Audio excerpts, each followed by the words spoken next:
कृष्ण हरे राम कृष्ण हरे राम कृष्ण हरे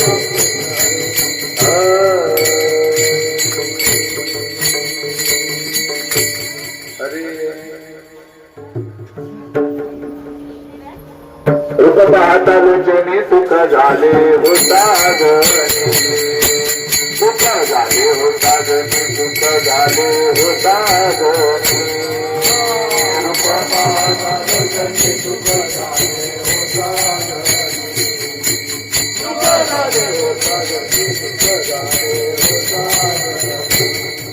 तो हा विठ्ठल बरवा तो हा माधव बरवा विठ्ठल बरवा तो हा माधव बरवा विठ्ठल बरवा तो हा माधव बरवा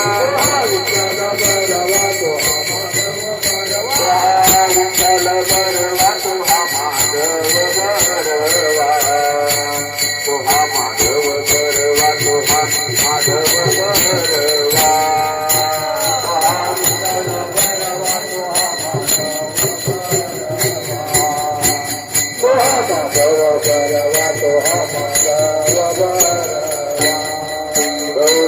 सुकृताची जोडी म्हणून विचारी आवडे सुकृताची जोडी म्हणून विचारी आवडे सुकृताची जोडी म्हणून विचारी आवडे सुकृताची जोडी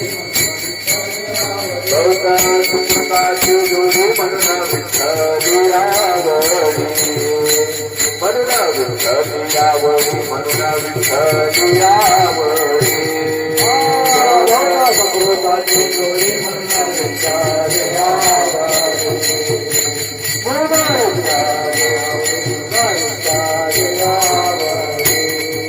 तो हा विठ्ठल बरवा तो हा माधव बरवा विठ्ठल बरवा तो हा माधव बरवा विठ्ठल बरवा तो हा माधव बरवा विठ्ठल बरवा तो हा माधव बरवा विठ्ठल बरवा तो हा माधव बरवा तो हा माधव बरवा तो हा माधव बरवा विठ्ठल बरवा तो हा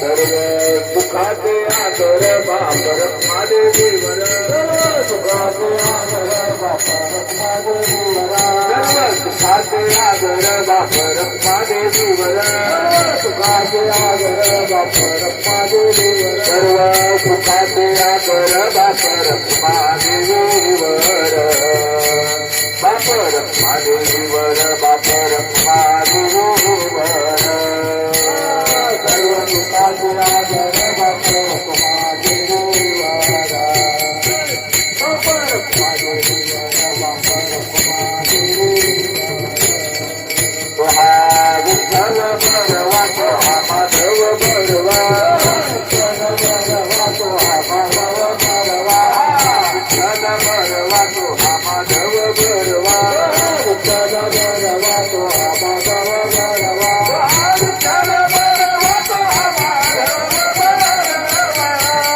बरवा तो हा माधव बरवा तो हा माधव बरवा तो हा विठ्ठल बरवा तो हा माधव बरवा तो हा माधव बरवा तो हा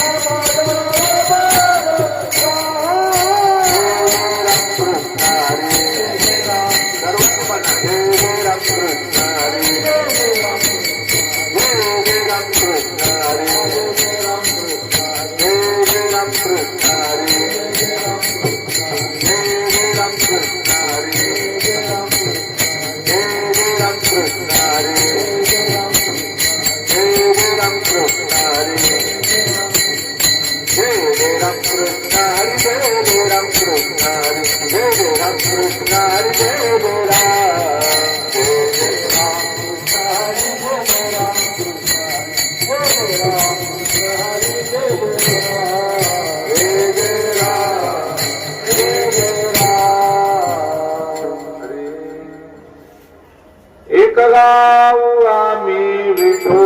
विठोबाचे नाम विठोबाचे नाम आम्ही विठोबाचे नाम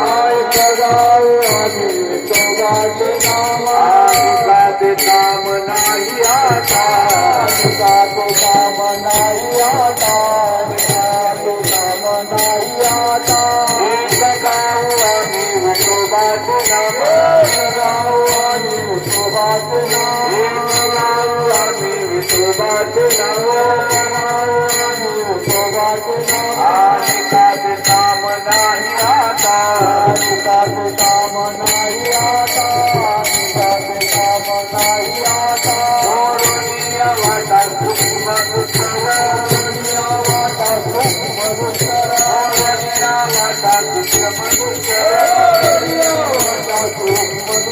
केला राज्य भारताने राज्य भारताने राज्य भारताने लावणी मृदंग सुखी काळ लावणी मृदंग सुखी काळ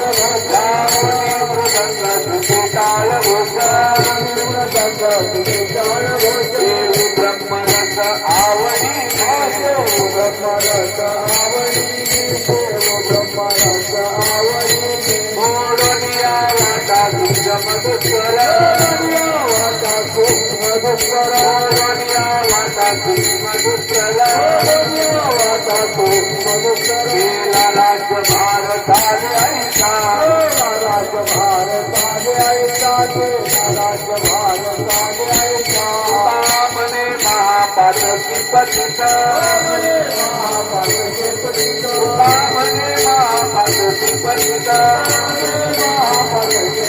होते जीवन मुक्त हेरा माते जीवन मुक्त हेरा माते ऐतिहासिक हेरा माते म्हणे महापातकी पतित महापातकी पतित म्हणे महापातकी पतित महापातकी पतित ऐतिहासिक हित हेरा माते ऐतिहासिक हेरा माते ऐतिहासिक हित हेरा माते दुनिया वाटा तुझ मधुकर वाटा तुझ मधुकर वाटा तुझ मधुकर वाटा तुझ मधुकर राज्य भारताने ऐका राज्य भारताने ऐका राज्य भारताने ऐका विठोबार कुमार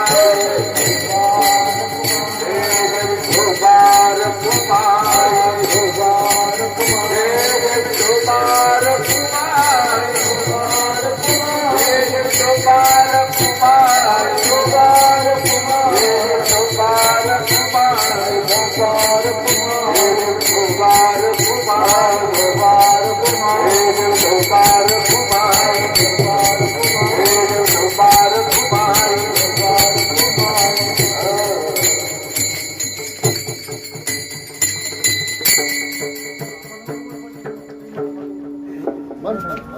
तुम्ही दोघं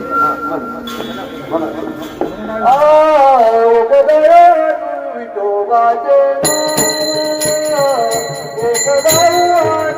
विठोबाचे नाम विठोबाचे नाम विठोबाचे नाम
मोरनिया वाटा सुक्षम दुष्कर मोरनिया वाटा सुक्षम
गावे आम्ही विठोबाचे नाम एक गावे आम्ही विठोबाचे नाम आणि का ते काम नाही आता मोडोनिया वाटा सूक्ष्म दुस्तर केला राज्यभार चाले ऐसा लावोनी मृदंग श्रुती टाळ घोष लावोनी मृदंग श्रुती टाळ घोष सेवू ब्रह्मरस आवडीने मोडोनिया वाटा सूक्ष्म दुस्तर केला राज्यभार चाले ऐसा तुका म्हणे महापातकी पतित तुका म्हणे महापातकी पतित होती जीवनमुक्त किंवा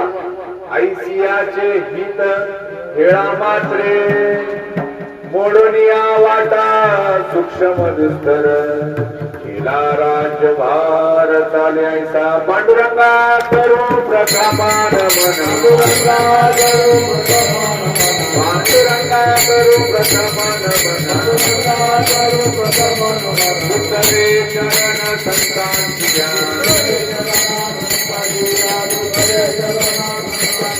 यांच्या कृपादाने कथेचा विस्तार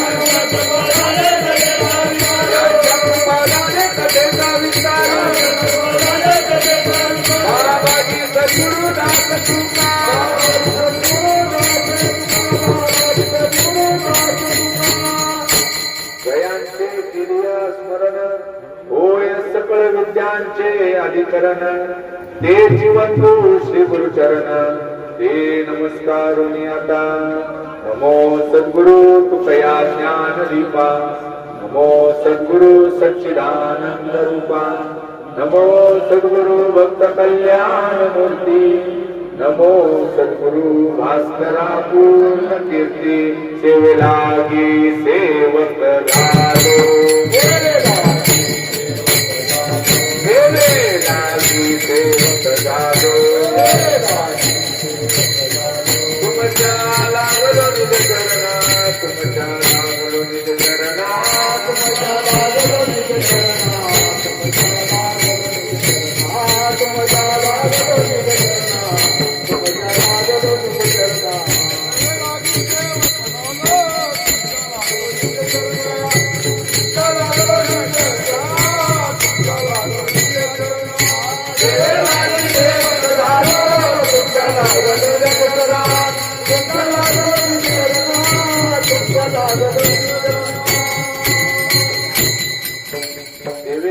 सेवक झालो तुमच्या लागलो निज चरणा अहो स्वामी तुकया देवा यावरी न करावा वेर विठाला विठाला विठाला विठाला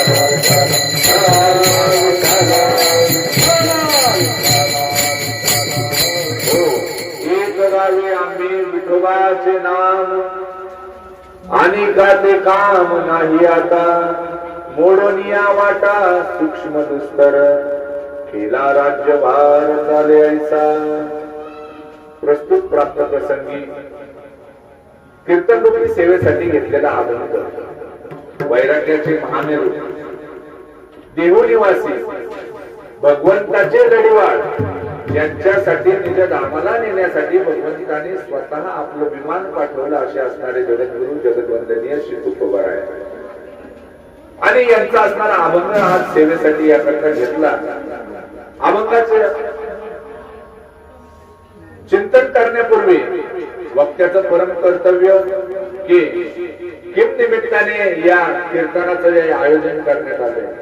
तसं तर निमित्त सर्वांना माहिती आहे. दरवर्षीप्रमाणे श्री क्षेत्र देहू ते त्र्यंबकेश्वर श्री गुरु निवृत्तीनाथांच्या समाधी सोहळ्याच्या प्रित्यर्थ आपण जे आहे या ठिकाणाहून जे आहे ना दिंडी सोहळा जो आहे ना या देहूमधून प्रस्थान करत असतो. आणि या दिंडी सोहळ्यामध्ये जे आहे प्रतिदिवशी जे आहे ना प्रतिदिवशी संध्याकाळी मुक्कामाच्या ठिकाणी पोहोचल्यानंतर जे आहे ना होत असणारी एक कीर्तनरूपी सेवा आणि त्यातील प्रथम दिवसाची सेवा मज पामराच्या वाट्यात आली. विठ्ठल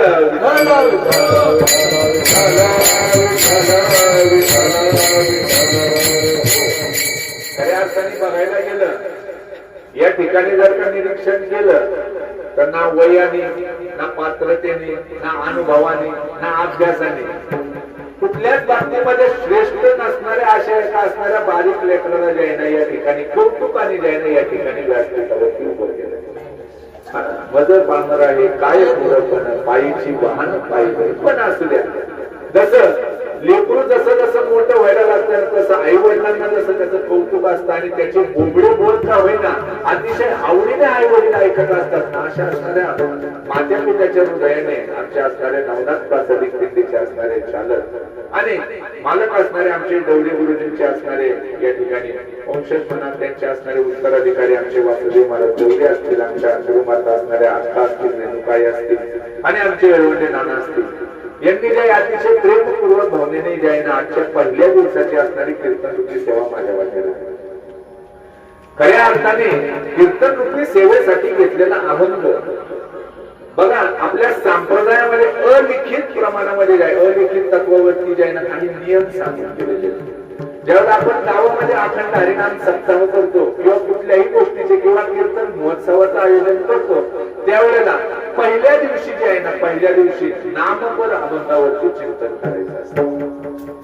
त्यानंतर मध्ये जे आहे संतपर आहे गुरुपर आहे. त्यानंतर जे आहे काल्याच्या आदल्या दिवशी किंवा सांगतेच्या आदल्या दिवशी जागराच्या वेळेला मागणी पर कीर्तन आणि काल्यासाठी जे आहे ना त्या ठिकाणी गवळ किंवा असणाऱ्या काल्याच्या प्रकरणातले असणाऱ्या अभंग चिंतनासाठी घ्यायचे असतात. असा अलिखित प्रमाणाचा जो नियम आहे.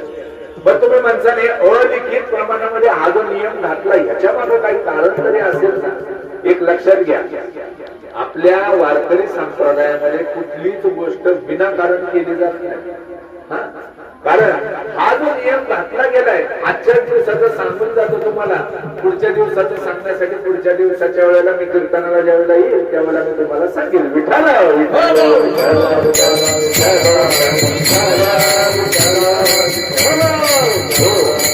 आज दिवस आहे पहिला. सर्वजणांनी अतिशय आनंदाने उल्हासाने आपल्या असणाऱ्या प्रपंचाचा निरोप घेतला आणि परमार्थासाठी पूर्ण वेळ 15 दिवसासाठी आपलं असणारं जे आहे ना संपूर्ण तन मन धनाने आपण जे आहे ना कोणाच्या स्वाधीन झालं, फक्त आणि फक्त भगवंताच्या स्वाधीन झालं. मग पहिल्या दिवशी का नामपर असणारा जो आहे अभंग घ्यायचा, कारण या अभंगामध्ये जे आहे ना या अभंगामध्ये आपल्याला नामाचं महत्व सांगितलं जातं. खऱ्या अर्थाने मनुष्य जीवाने जे आहे ना एक लक्षात घ्या, आपण आजारी पडतो बरं का ना, आजारी पडतो. आजारी पडल्यानंतर आपण कोणाकडे जातो बरं? डॉक्टरकडे, बरोबर ना?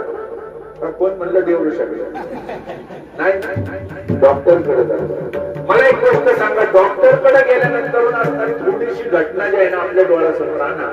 डॉक्टरकडे गेल्यावरती डॉक्टर तुम्हाला प्रश्न विचारतो का तुम्ही डॉक्टरला प्रश्न विचारता? डॉक्टर तुम्हाला प्रश्न विचारतो, उत्तर कोण देतं? तुम्हीच देता. आणि मग फी कोणाला देता? असं का बरं उलटा कारभार? एक उदाहरण घ्या, पोटात दुखतंय म्हणून आपण डॉक्टरकडे गेलो. पोटात दुखतंय म्हणून डॉक्टरकडे गेलो. पोटात दुखतंय हे आपल्याला कळतंय, हा पोटात दुखतंय हे आपल्याला कळतंय, माझं दुखतंय याला काहीतरी औषध घ्यायला पाहिजे हे मला कळतंय. पण डॉक्टरकडे कशासाठी जायचं तर त्याच्या मागचं कारण हे असतं की ते पोटात का दुखतंय याची चौकशी करण्यासाठी डॉक्टरकडे जायचं असतं. विठाला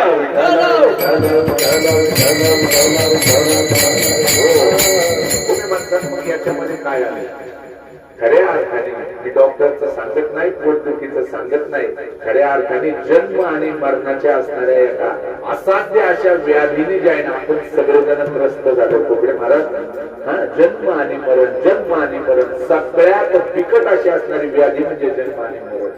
का आपण जन्माला यायचं, का आपण जे आहे ना वारंवार जन्माला येतोय, का वेळा आपण जे आहे ना मरतोय, कितीदा जन्मा यावे, कितीदा व्हावे भजित, हा प्रश्न आपल्या जे आहे ना जन्माला आल्यापासून जे आहे ना चित्तामध्ये जो आहे ना तो उभा राहिलेला असतो. मी का जन्माला?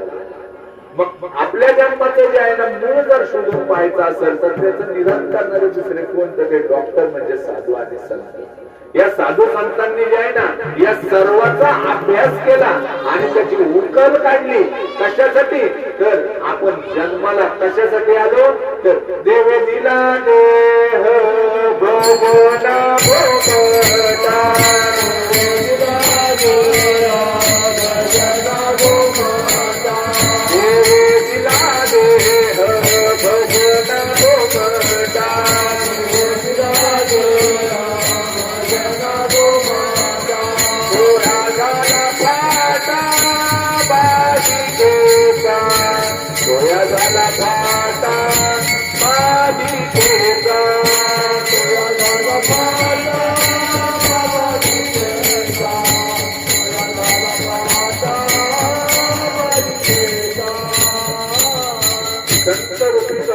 आपण ज्यावेळेला गेलो आणि त्यांना प्रश्न विचारला आम्ही का जन्माला आलो, भगवंताने आम्हाला हा नरदेह दिला कशासाठी, आपण काय या भूतलावरती जन्माला आलो, तर त्यावेळेला संतांनी आपल्याला उत्तर दिलं, देवे दिला देह भजना गोमटाई. कान देऊन ऐका बरं का. आज पहिला दिवस आहे. जसं शाळेमध्ये लहान मुलाला पहिलीला जे आहे ना आपण वर्गामध्ये ज्यावेळेला पाठवतो त्यावेळेला काय होतं तर गेल्यानंतर जे आहे ना शाळेमध्ये असणारे शिक्षक जे आहेत ना, शिक्षक त्या बाळाला जे आहे ना त्या शाळेत जाण्यामागचं असणारं कारण त्या ठिकाणी सांगतात आणि मग तुम्हाला काही साधनं दिली जातात. बघा थोडं सरळ सरळ अर्थ बघून जाऊया आणि नंतर जे आहे ना त्या अभंगावरती जे आहे ना विस्तारपूर्वक आपण चिंतन बघूया.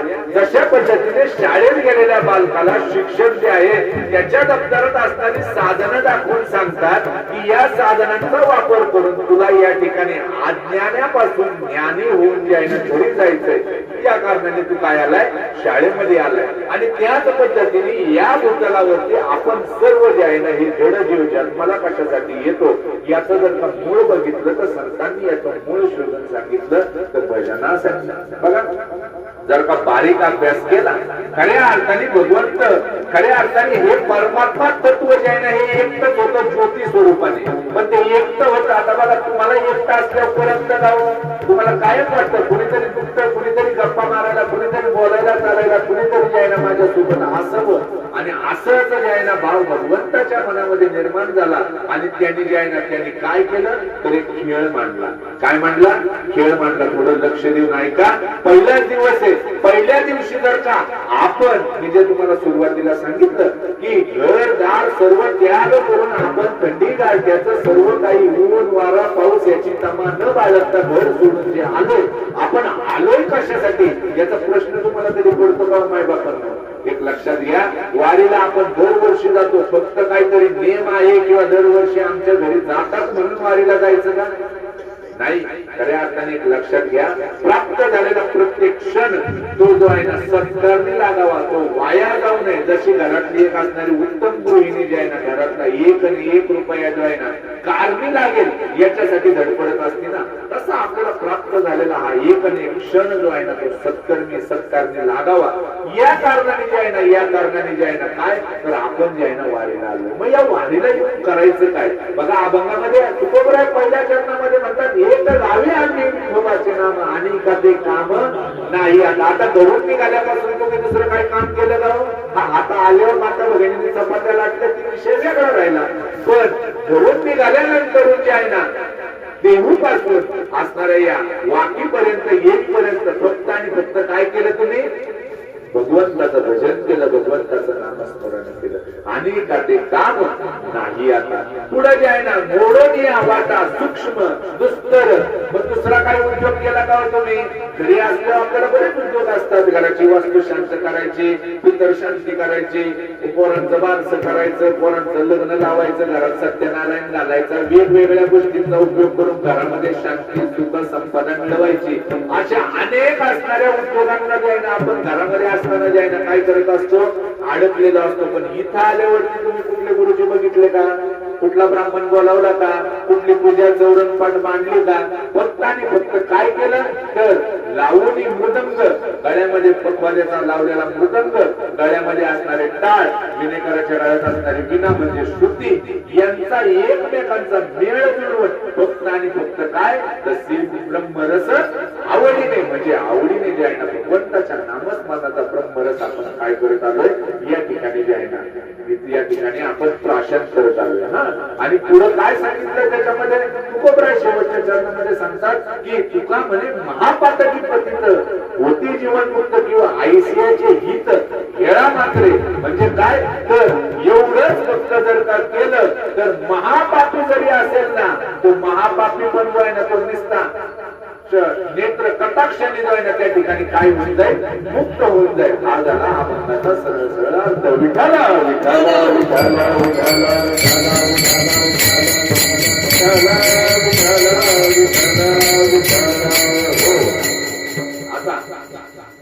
उद्देश तर लक्षात आला तुमच्या की आपण घरून निघालोय कशासाठी किंवा आजच्या चिंतनासाठी हाच अभंग कशासाठी घेतला. तुकोबराय या अभंगामध्ये नाना प्रतिज्ञा करतात. काय करतात? जन्माला आल्यानंतर प्रतिज्ञा करतात.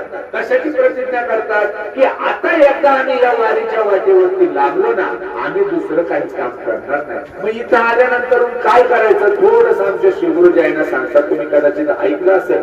बघा, या पहिल्या चरणाच्या प्रत्येक शब्दाच्या मागे जे आहे ना च लावा, चकारात्मक. एकच गाऊ आम्ही विठोबाचे नाम. म्हणजे काय? नाम कुठलं गायचंय? एकच. हा, दुसरं एक गाऊच आम्ही विठोबाचे नाम. म्हणजे काय?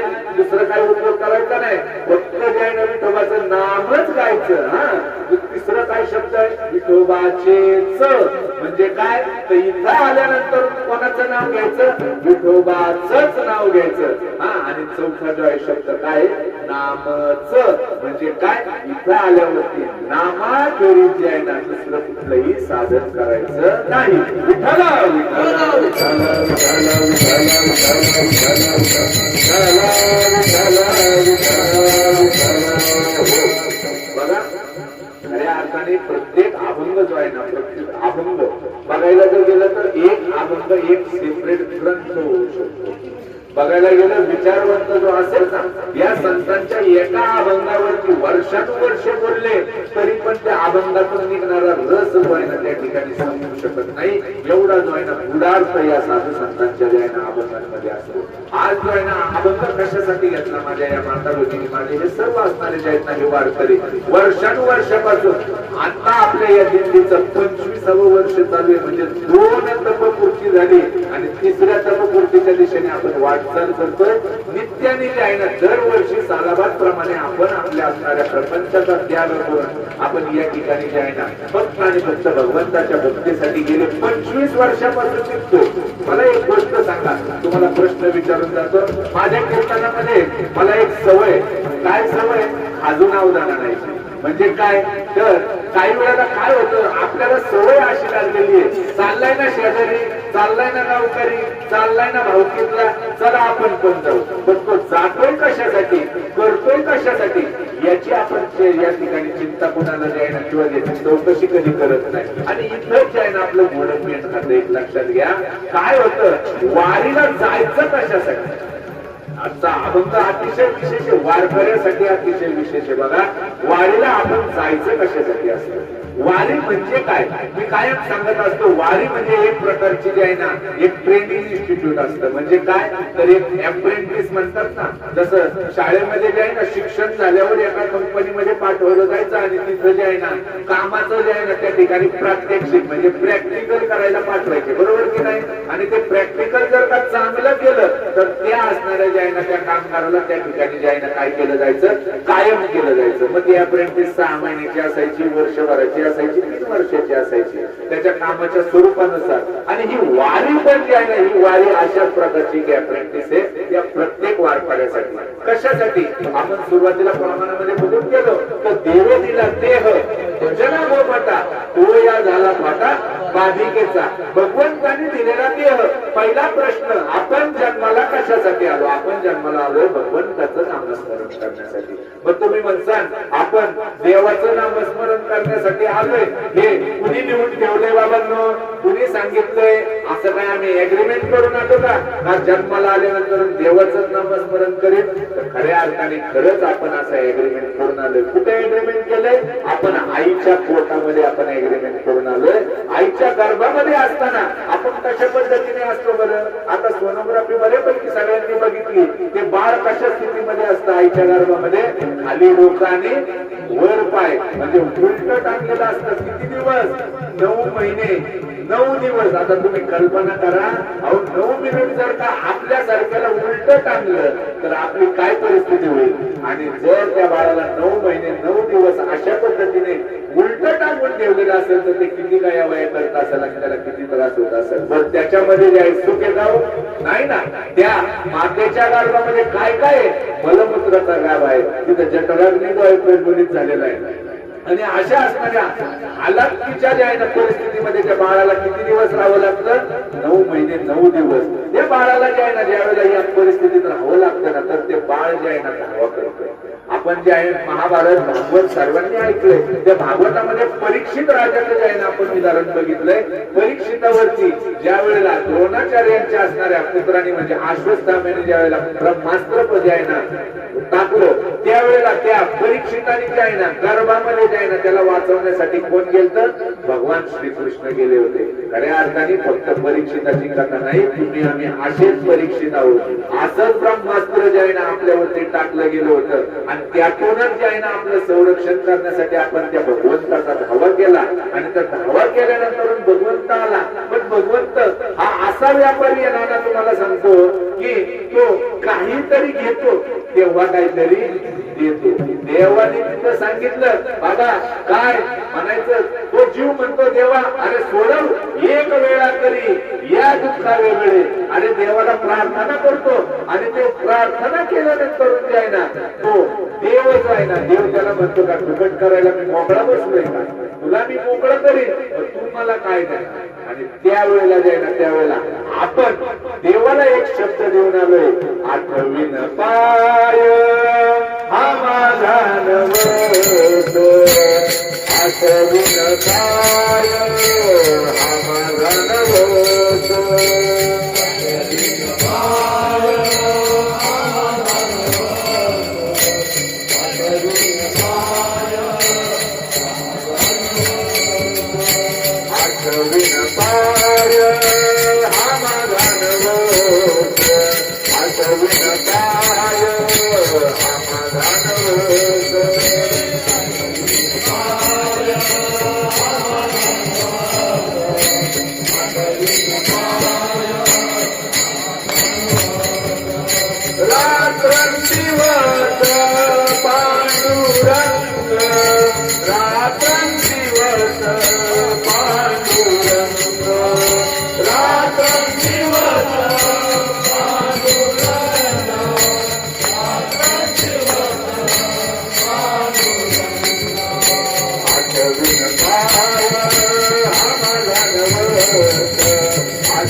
भगवंताला दिला.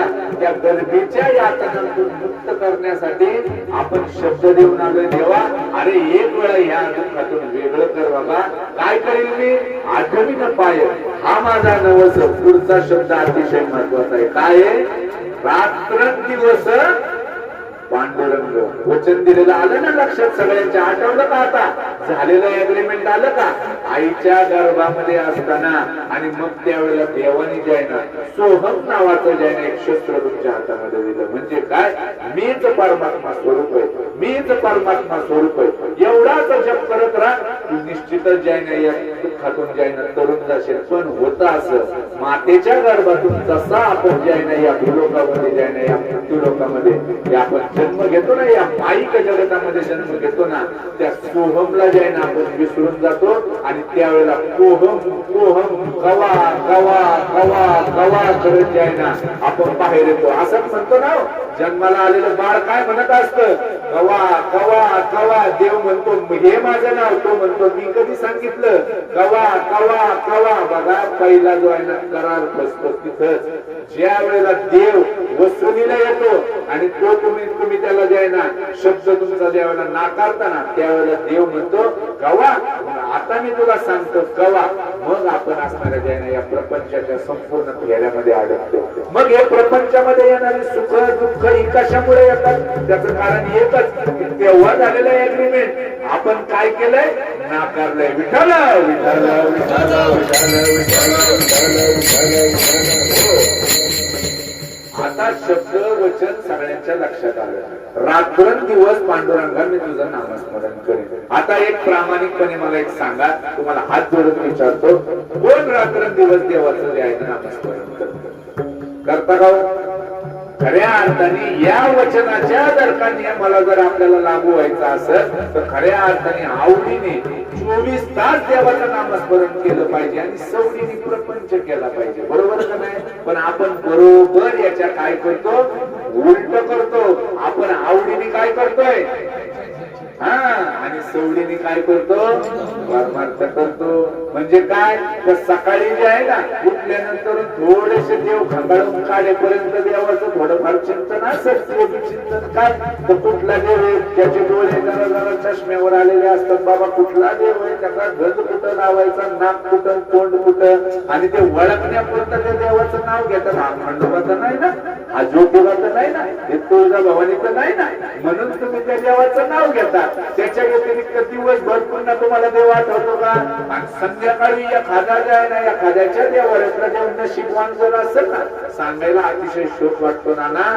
खरोखर अहो, आपल्या घरच्या दिवाबत्ती पण बंद झाल्या हो संध्याकाळच्या ज्या आहे. तुमच्या घरामध्ये तुम्ही तुमच्या स्वतःच्याच मनाला प्रश्न विचारा, मला काय उत्तर देऊ नका. तुमच्या घरातले लेकरं संध्याकाळी शुभम करोती म्हणतात का? सकाळी उठल्यावर देवाचं नामस्मरण करतात का?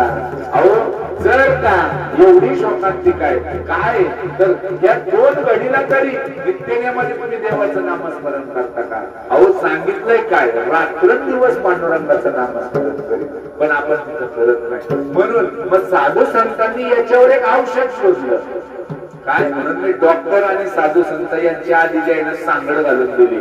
साधू संतांनी या भवरोगातून मुक्त होण्यासाठी एक तुमच्यासाठी औषध शोधलं. काय, तर यांना जे आहे ना, काय करायचं, असं जर कुणाने हे नामस्मरण करत नाही ना, आपण एक काम करू, यांना जे आहे ना, असा काहीतरी जे आहे ना, असा काहीतरी उपक्रम काढून देऊ की ज्या उपक्रमामध्ये त्यांना जे आहे ना, मनात असलं तरी आणि मनात नसलं तरी देवाचंच नाव घ्यावं लागेल. ते म्हणजे असणारी ही पंढरीची वारी. विठ्ठल विठ्ठल विठ्ठल विठ्ठल विठ्ठल हो. बघा, आता मला एक सांगा, मी जेव्हा विठ्ठल विठ्ठल म्हणतो तेव्हा तरी आपण जे आहे ना, आपल्या तोंडातून विठ्ठल विठ्ठल म्हणतोय का हो? अजिबात म्हणत नाही. एवढं जेव थोडेच मी तुम्हाला सांगतो, साधू संतांनी आपल्यासाठी या सर्व गोष्टीचं जे आहे ना, आपल्याला काय व्हावी, ओळख व्हावी, सराव व्हावा, सवय व्हावी, याच्यासाठी वारी जी आहे ना चालू केली. काय होतं, म्हणून मी पहिलाच नित्यनेम सांगून आलो, सकाळी उठल्यापासून रात्री जे आहे मुक्कामाला पोहोचेपर्यंत, म्हणजे सकाळच्या काकड्याच्या अभंगांपासून संध्याकाळच्या हरिपाठापर्यंत, नवे नवे पुढच्या कीर्तनापर्यंत, नवे नवे काही दिवसांमध्ये जागरापर्यंत फक्त आणि फक्त काय केलं जातं, देवाचं नामस्मरण केलं जातं. मायबापांना एक लक्षात घ्या, तुम्ही असणारा तुमचा सोन्यासारखा संसार सोडून ज्या कामासाठी आलेत ना, ते काम म्हणजे काय, तर भगवंताचं नामस्मरण. आणि ते कसं करायचं, ते अभंगाच्या पहिल्या 4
आणि का ते काम नाही. आता आपल्याला आठवण करून देतात या अभंगामध्ये, बाबांनो अहो एवढा प्रिय असणारा, एवढा आवडीचा असणारा संसार सोडून तुम्ही सगळे घरातून बाहेर पडले ना बाबांनो, 14 दिवसासाठी, 15 दिवसासाठी, 17 दिवसासाठी, जे काही गणित असेल त्या दिवसांसाठी तुम्ही ज्या कामासाठी बाहेर पडलेत ना, तेच काम काय करायचंय आपल्याला?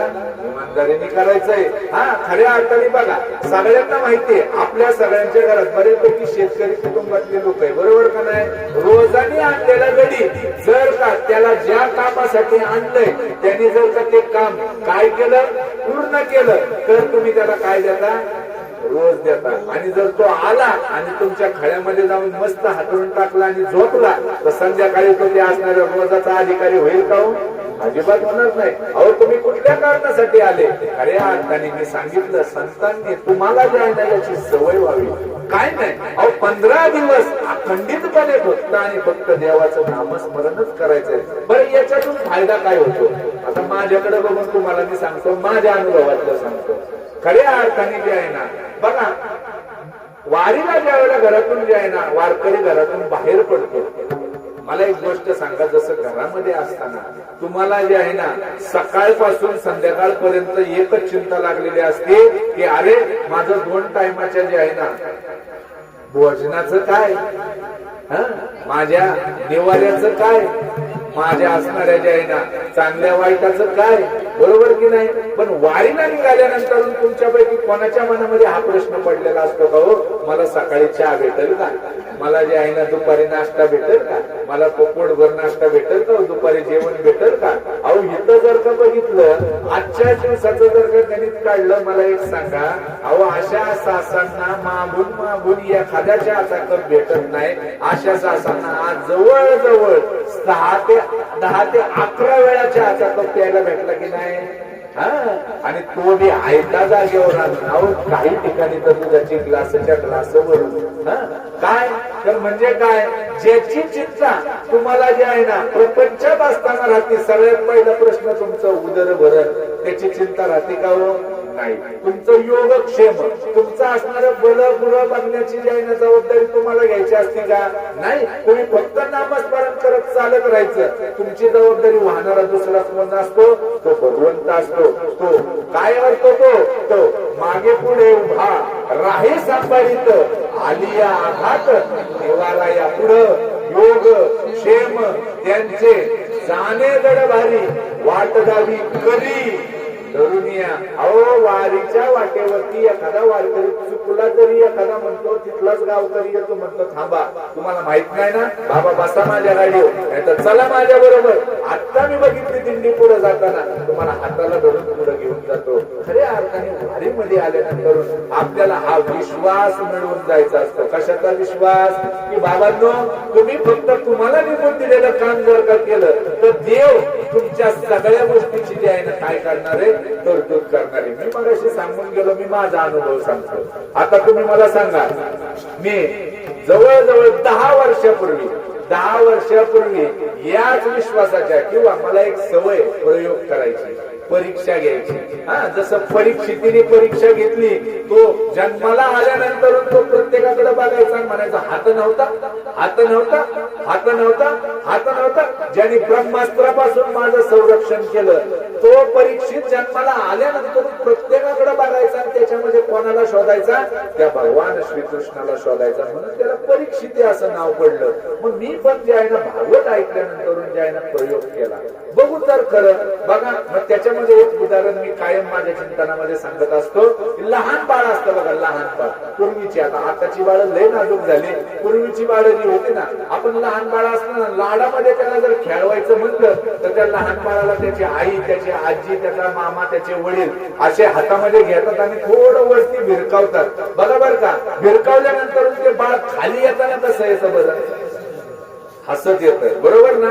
आता कल्पना करा बरं का, कल्पना करा, त्या बाळाच्या जागेवर कोण आहे? तुम्ही.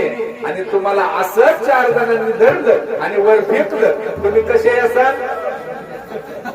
शिमगा करत विठाला विठाला विठाला विठाला विठाला विठाला विठाला विठाला. का बाळ हसत येत? केला का कधी विचार? केला का विचार कधी? हेच महत्वाचं असतं.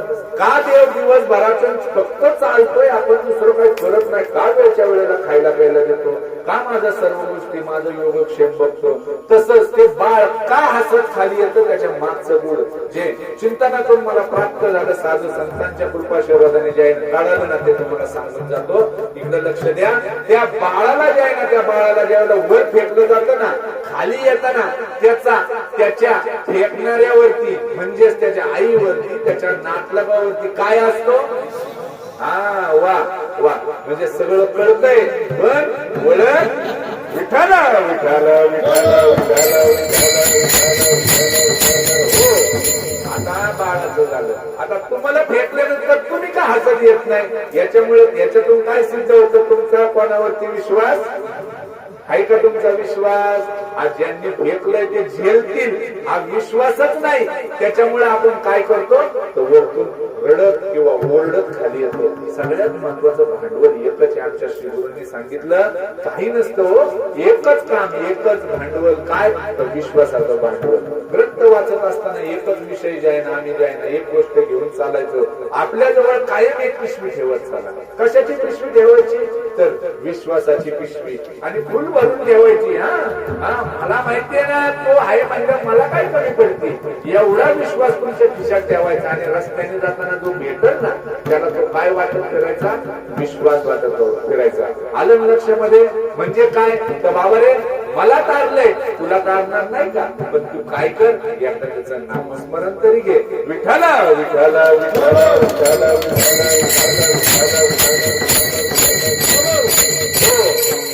म्हणजे काय? बघा, तुकोबराय का अभंगामध्ये म्हणतात, सेवितो रस वाटितो अनिता,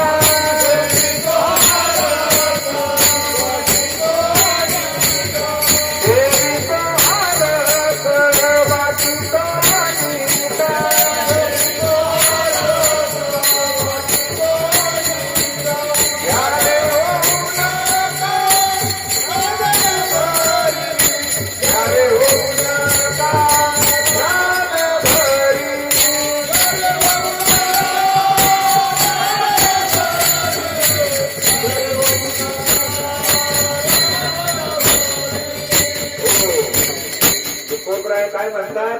सेवितो हा रस वाटितो अनिका. अहो, काल्याला नुसतं हे अभंग ऐकायचा नसतो. सेवितो हा रस म्हणजे काय? तर पंक्तीला जे बनवलंय ते आपण बी खायचं, इतरांना वाटायचं. जेवणाचं सांगितलंय का? नाही बाय बापा. तुम्हाला जो विश्वास, तुम्हाला जी भक्ती प्राप्त झाली ना, आमचे सद्गुरू कायम सांगतात, कालच जे आहे ना त्यांचं चिंतन मी वारंवार हे ऐकत राहतो. परमार्थ परमार्थ म्हणजे काय हो? तुम्ही वर्षानुवर्ष वारी करणं हा परमार्थ आहे का? तुम्ही जे आहे तासन तास बसून देवाचं नामस्मरण करणं हा परमार्थ आहे का? तुम्हाला आज आपली व्याख्याच ही आहे की 2-2 तास बसून माळा जपल्या म्हणजे मी परमार्थ केला, मी भक्ती केली. मी जर का मी 2-2 तास देवासमोर बसतो, त्याला जे आहे ना धुवून धुवून चोळून चोळून आंघोळ घालतो म्हणजे माझा परमार्थ आहे. किंवा मी जे आहे ना दरवर्षी न चुकता वारीला जातो म्हणजे माझा परमार्थ आहे. नाही, हा पण तुमचा प्रपंच आहे, हा पण तुमचा स्वार्थ आहे. का? तर तो तुम्ही तुमच्या पुरता करत असता. ज्या वेळेला तुम्ही वारीला जाता आणि अनेकांना जे आहे ना, त्यावेळेला तुम्हाला जे आहे ना वारीला जाण्यासाठी तुम्ही प्रोत्साहन देता ना, त्यावेळेला खऱ्या अर्थाने तुमचा काय होतो? परमार्थ होतो. विठाला विठाला विठाला विठाला विठाला म्हणून पैसा करतात सांगतात ना, एक गावी आम्ही विठोबाचे नाम आणि का ते काम नाही. आता अहो, मी ते केलं, तुम्ही पण काय करा. आजच जो आहे ना, आता काय होतं माहितीये का? आपल्याला बोलायचंही कळत नाही, आपल्याला मागायचंही कळत नाही, आपल्याला सांगायचंही कळत नाही. एक लक्षात घ्या. त्याच्यामुळे काय होतं? तर साधू संतांनी ही खोड आपली ओळखून घेतली की ह्या बाबाला जे आहे ना, देवाला काय आश्वासन द्यायचं, कसं काम करून घ्यायचं हे कळत नाही. आता बघा, आता इलेक्शनचा पिरियड आहे, बरेच नेते मंडळी तुमच्याकडे येणार, त्यांना बरोबर कळतं कसा काट्याने काटा काढायचा, तुम्हाला कुठलं आश्वासन द्यायचं, कसं तुमचं मत काढून घ्यायचं, आणि नंतर मग दिलेलं आश्वासन विसरून जायचं. विठ्ठल विठ्ठल विठ्ठल विठ्ठल विठ्ठल विठ्ठल. हो, राजकारणाचा आपला काही संबंध नाही, पण देव हा असंच राजकारण करतो. लक्षात घ्या, देवानी या असणाऱ्या प्रपंच राड्यामध्ये तुम्हाला गुंतवून ठेवलंय आणि तो खेळ खेळतोय. तो तुमचा असणारा खेळ बघतोय, तुमची धावपळ बघतोय आणि हे बघून त्याला काय भेटतोय? आनंद मिळतोय. आता जर का तुम्ही थोडासा बारीक विचार जर का केला ना, देव जर आपल्या बरोबर खेळतो तर आपण देवाबरोबर खेळायला काय हरकत आहे? खेळ त्यालाच म्हणतात ज्यावेळेला दोन्ही असणाऱ्या टीम जे आहे ना बरोबरीने जोर लावून खेळतील ना, मग मजा येते. आता झालं काय, आपल्याला तो खेळ खेळतो हेच माहिती नाही. दुसरी गोष्ट अशी, जर माहिती जरी झालं तरी त्याला जिंकायचं कसं हेच आपल्याला कळत नाही. हे कळालं कोणाला? नामदेव महाराजांना कळालं. हे कोणाला? एकनाथ महाराजांना कळालं. हे कळालं कोणाला? ज्ञानोबा यांना कळालं. कसं बरं? तुम्ही म्हणसाल कसं काय कळालं बरं? नामदेव महाराजांनी एक जे आहे ना प्रतिज्ञा केली होती, माहितीये का तुम्हाला? कुठली प्रतिज्ञा केली ती नामदेव महाराजांनी? सांगा बरं. हा, बोला बोला. हा, शतकोटी अभंग रचण्याची प्रतिज्ञा कुणी केली? नामदेव महाराजांनी केली. मला एक गोष्ट सांगा, कलियुगामध्ये माणसाला आयुष्य किती वर्षाचं आहे? 100, बरोबर ना? मग हे 100 वर्षाचं संपूर्ण आयुष्य तुम्हाला जगता येतं का? त्याच्यातलं 50 वर्ष तुम्ही कशात घालवता? कारण 24 तासातले 12 तास तर तुम्हाला गोरत पडायला लागतं, आहे का नाही? म्हणजे 100 50 संपले, त्याच्यातलं 10 वर्षाचं आयुष्य ही अशी लहान लेकरं पळाली का? त्या बालपणामध्ये निघून जातात. तिथून पुढे जे असतं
अर्ध काय 100 वर्षाचं दिलं, अर्ध रात्रीने खाल्लं, झोपण्यामध्ये गेलं. हा, पुढे बालत्व, क्रीडा, रोग, क्षय आणि मग काय होतं? तर तुमचं बालपणामध्ये जातं 10 वर्ष, पुढचे 10 वर्ष जे आहे ना तरुणपणामध्ये जातं.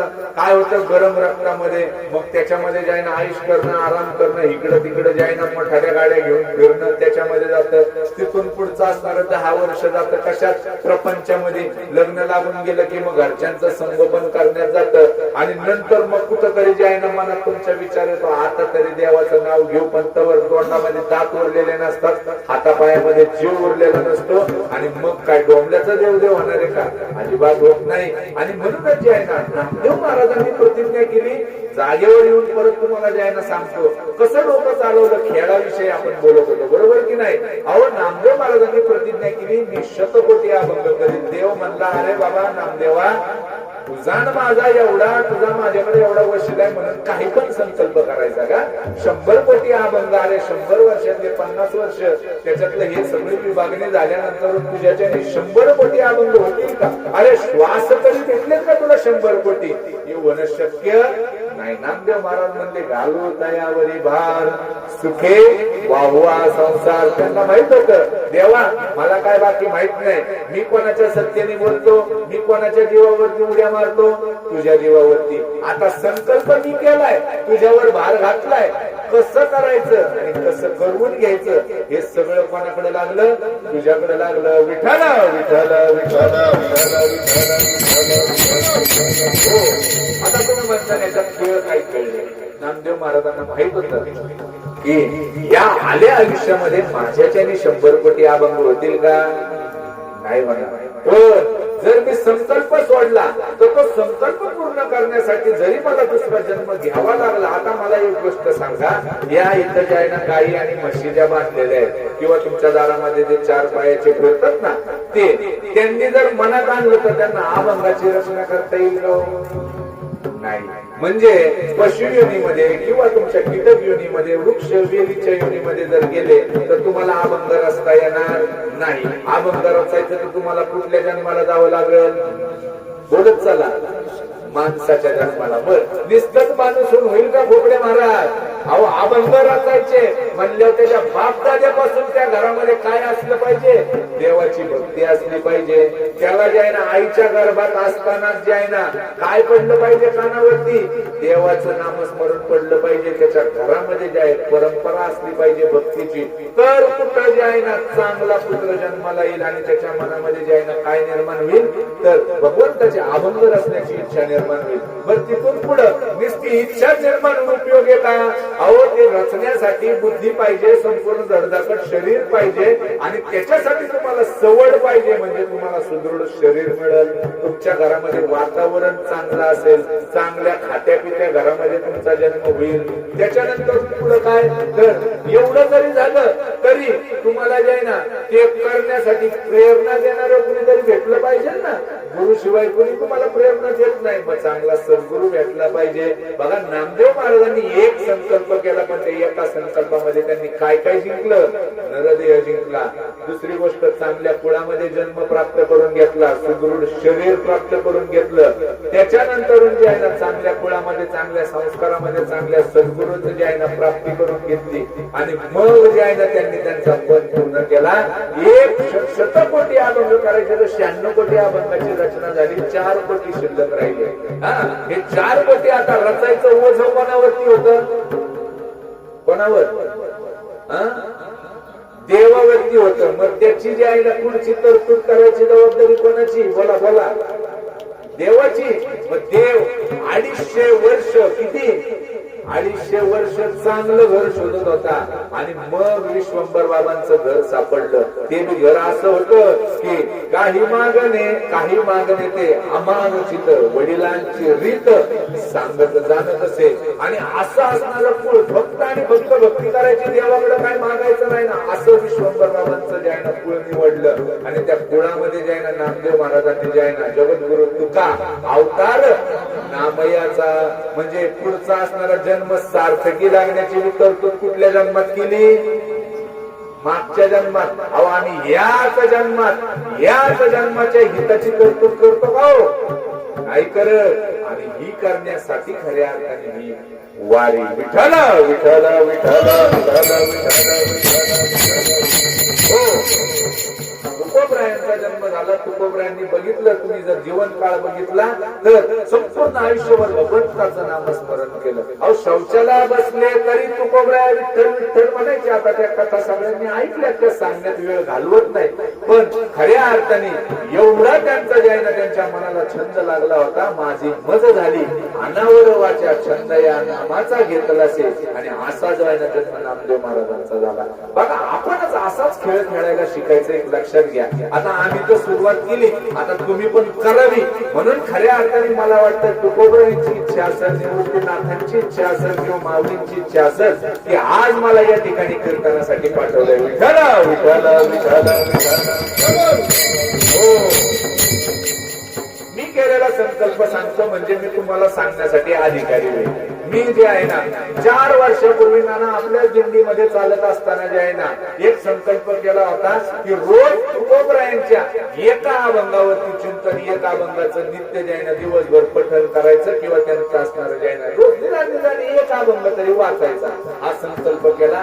आज बरेपैकी मला वाटतं 5वं-4थं वर्ष चालू आहे त्या अभंगाचं. जर बघितलं माझ्या स्टेटसला तुम्ही बघत असताना, मी संकल्प केला की मी तुकोबरायांच्या रोज एका अभंगाचं काय करेन तर पठण करेल, चिंतन करेल. तुकोबरायांच्या गाथेत अभंग किती? 4000. बरोबर की नाही? वर्षात दिवस किती? 365. 360 अमेरिकेमध्ये असतात, 365 असू द्या. आणि मग जर का गणित काढलं 4000 अभंग संपण्यासाठी किती वर्ष लागतील? मोठा मोठी हिशेब काढा. 300 अभंग धरा तुम्ही, त्याच्यामध्ये 4000 ला 300 जर भागलं तर किती होतं? माझं गणित थोडं कच्च आहे. विठाला विठाला विठाला विठाला विठाला. हो, कमीत कमी 11 वर्ष लागतील जर नित्यनेमाने एक अभंगाचं जर का पठण केलं. आता मला आयडिया कळाली की 11 वर्षाचं आयुष्य माझं काय झालं, कन्फर्म झालं. 11 वर्ष अभंग संपुस्तर तरी मी भारपणावर घातलाय पांडुरंगावरती. 11 वर्ष काय मी मरत नाही. आता तिथून पुढे मग माझ्या डोक्यामध्ये चूक पेटली, जर का 11 वर्ष फक्त एका गाथेचं चिंतन करून मला 11 वर्षाचं आयुष्य मिळत असेल तर मी अजून पुढे एक डोकं लावलं. मग मी ग्रंथ काढला एकनाथी भागवत. आता एकनाथी भागवतात ओव्या किती माहितीये का? किती? 18,000 ओव्यांचा ग्रंथ आहे. किती? आता मी लगेच संकल्प केला, बोनस वर बोनस. काय तर रोज एका ओळीचं जे आहे ना चिंतन करायचं, रोज एक ओळी जे आहे ना आपण तिचं पठण करायचं. म्हणजे किती दिवस कन्फर्म झाले? 18,000. मी माझं सांगत नाही, म्हणून नामदेवरायांचं उदाहरण सांगून जातो. अहो जर संकल्पच करायचा आहे ना तर माडीव गाडी चढवण्याचा संकल्प करू नका.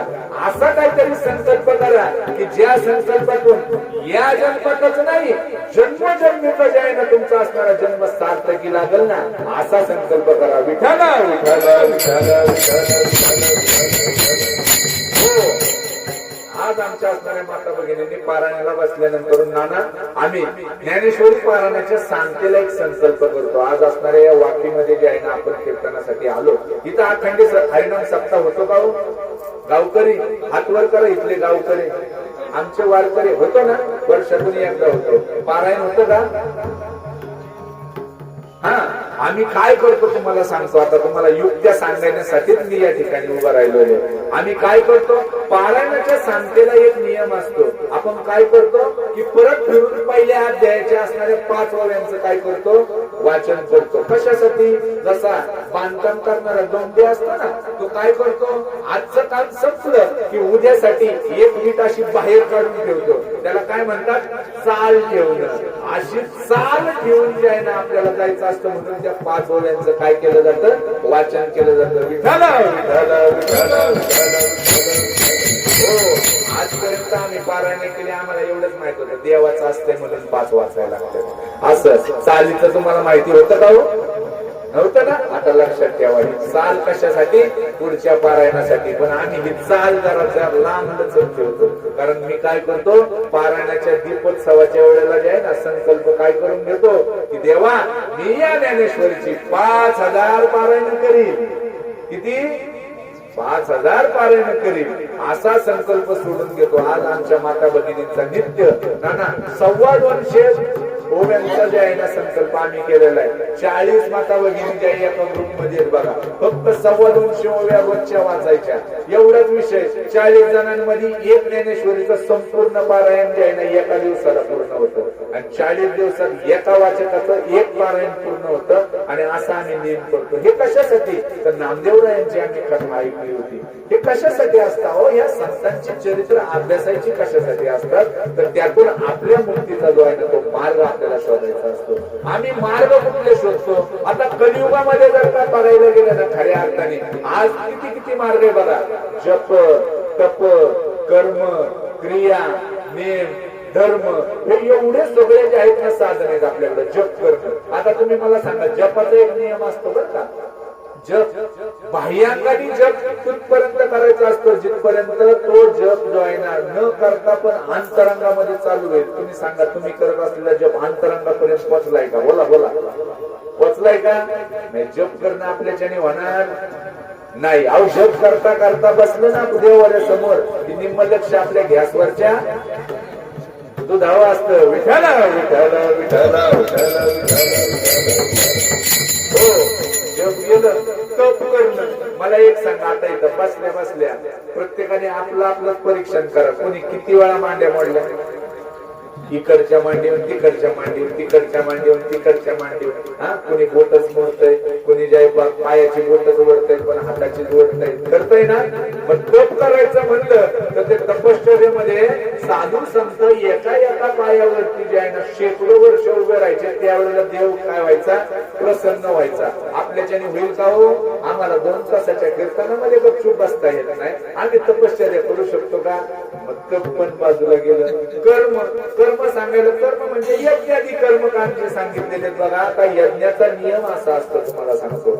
यज्ञासाठी एक तर यज्ञ करणारा ब्राह्मण जो आहे ना, तो काय पाहिजे, तो कुलीन असावा लागतो बरं का. म्हणजे काय, तर त्याला दुसरा काही धंदा नसला पाहिजे. फक्त आणि फक्त योग, वेदांच्या ऋचा आणि वेदांचे मंत्र त्याच्या मुखातून बाहेर पडले पाहिजे. त्यांनी कुठला उद्योग केला नाही पाहिजे. आता दत्त जयंती झाली, गुरुचरित्रात आपण बघितलं, ब्राह्मण जर का त्यांनी जर का कुठल्या दुधाचा विक्रय केला, कुठला उद्योग धंदा केला, तर तो पण जो आहे ना शूद्राच्या योनीमध्ये घातला जातो. असे ब्राह्मण, आता कितीतरी ब्राह्मण जे आहे ना पूजा सांगतात आणि दुपारी जे आहे ना सेकंड शिफ्टला जातात.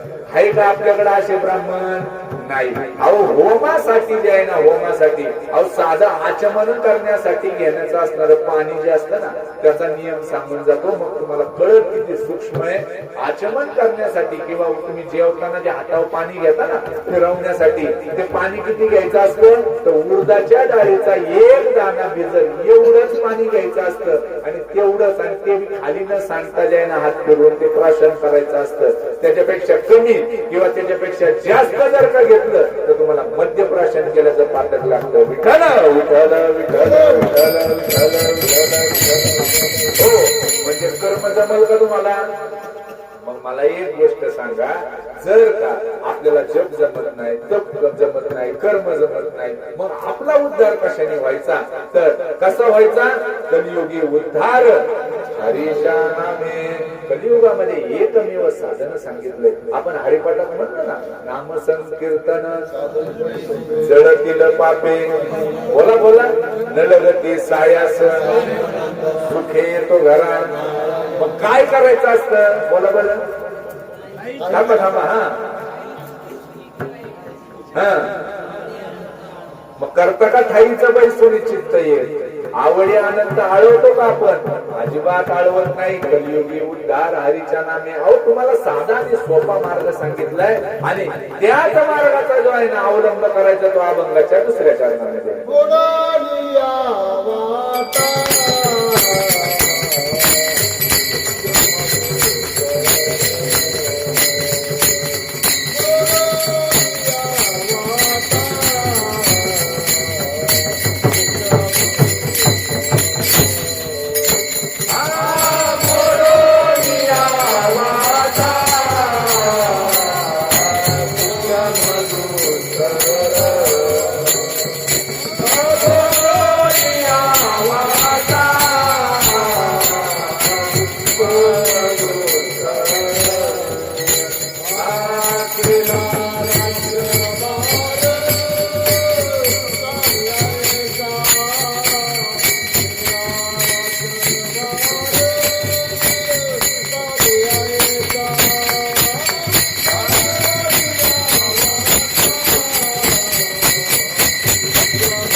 अभंगामध्ये ध्रुवपद नावाची जे आहे ना, ध्रुवपद नावाचा एक विषय असतो, माहितीये का तुम्हाला? हा, जर गाथा कधी बघितली असेल, प्रत्येक अभंगाच्या कुठल्या तरी एका चरणाच्या पुढे ध्रुव आणि 2 दंड दिलेले असतात. त्याला काय म्हणतात? ध्रुवपद. एक कायम लक्षात ठेवायचं, जर अभंगाचा अर्थ जर का आपल्याला लवकर समजावून घ्यायचा असेल ना, तर त्या ध्रुवपदावरती चिंतन करायला सुरुवात करा. या अभंगाचं ध्रुवपद आहे, मोडोनिया वाटा सूक्ष्म दुस्तर केला राज्यभार चाले ऐसा. आपण इथं जे आहे ना, या पुतलावरती जन्माला आलोय कशासाठी? सुखा लागी करीसी तळमळ. बरोबर आहे का नाही? सुख मिळावं, आनंद मिळावा, समाधान मिळावं म्हणून आपण तळमळ करतोय. मग वारीला आपण कशासाठी आलोय? मला एक सांगा, तुम्ही मला गणित सांगा. परत फिरून विषय वारीवरती येतो, कारण हा वाटचालीचं कीर्तन आहे. मला सांगा, या वाटचालीमध्ये तुम्हाला जेवायला समजा एखाद्या शेतामध्ये वाढलं, तरी तुम्हाला काय वाटतं का? किंवा तुम्ही खेत करता का? तुम्ही काय म्हणता? असू द्या, वारीच्या वाटेवरती कुठं का असाना देवाचा प्रसाद आहे, भेटलाय हे महत्वाचं. मग त्या ताटामध्ये आलेला प्रत्येक पदार्थ तुमच्या आवडीचा असतो का? पण तुम्ही तिथं काय करता? मान्य करता. म्हणजे तुम्ही ज्या समाधानाच्या शोधात आहे ते समाधान इथं मिळतं का? मिळतं ना. तुम्ही ज्या सुखाच्या शोधात आहे, भूक लागली, पोटामध्ये अन्नाचे 2 दाणे जावे या इच्छेने ज्यावेळेला तुम्ही तळमळत असता, त्यावेळेला समोर आलेलं जे आहे ना, बेसन भाकरी का असाना ती आली तरी तुम्हाला त्याचं खाण्यामध्ये काय मिळतं? सुख मिळतं. उन्हामध्ये चालत असताना पाण्याचा एक घोट जरी प्यायला भेटला तरी पण तुम्हाला त्याच्यामध्ये काय मिळतं? सुख मिळतं. अहो, हेच शिकण्यासाठी वारी करायची. छोट्या छोट्या गोष्टींमध्ये सुख दडलंय. फक्त ते सुख जे आहे ना, आपल्याला समजून घेण्यासाठी काय करायची? वारी करायची. विठ्ठल विठ्ठल विठ्ठल विठ्ठल